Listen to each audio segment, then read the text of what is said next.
তোমরা যে জ্ঞান দাম করো, তোমরা এই দুইজন যে জ্ঞান দাম করো, এই জ্ঞান দাম করো না, ঠিক আছে? জ্ঞান দাম করা ঠিক না। আর এই যে দেখতেছেন আমার দুই পাশে দুটো মোটর কয়েল, আমি হচ্ছে বর্তমান সময়ে জনপ্রিয় একটা কবি। প্রথম কথা হচ্ছে পয়েন্ট আছে না, আমি একটা কবি। এই না, এ দৌড়লে হ্যাঁ রাগারাগি করে না, ও তোর ভাই ভাই না বেটা। আমি আমি রাগারাগি করে না, পয়েন্ট আসি।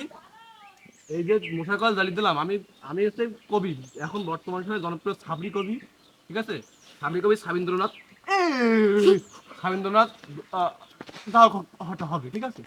তাহলে এই মশার কয়েল নিয়ে চলে এলাম, ও আবার দিয়ে গেলে আয় আয় আয় আয়, ভালো এই খাবার দিলাম তো, খাবার কই শেষে গেছে, হয়ে গেছে? খাবার দিলাম এদের একবার, আমি বললাম কি খাবারটা দেরি করে দে, দেরি করে না, রেখে যা।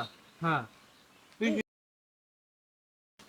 এখন এই যে চলে আসলাম নিম পাতা মশার কয়েল আর এই অ্যাঞ্জেল মশার কয়েল, ব্র্যান্ড করে প্রমোট হচ্ছে না, দুটাই ব্র্যান্ডের, ঠিক আছে? যাদের পাইকারি লাগবে, খুচরা লাগবে, ব্যবসা করবেন আমার কাছে বলবেন, কোনো সমস্যা নাই। হোয়াটসঅ্যাপ নাম্বার দেওয়া রয়েছে ডিসক্রিপশন বক্সে, ওখান থেকে দেখবেন, আমাকে হোয়াটসঅ্যাপে নক দিবেন, নাম লেখা থাকলে মেক ফ্যাশন মার্কেটের, ঠিক আছে? ওখানে আমার একটা আরেকটা দোকান আছে তো, বুঝছেন নি?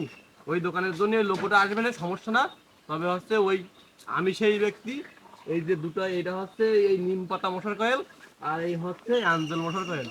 এবার পয়েন্টে আসি, মশার কয়েল বিক্রি করবো তাই ধান্দা মারে আজকে এই ভিডিও বানাচ্ছি। ওরে বাবা, আমি কোনো কবি ফবি না, ঠিক আছে? আর এই যে তোমরা এই যে, এই শালা হারামখোদা, ওর পিছনে কেন? এই দাঁড়া না,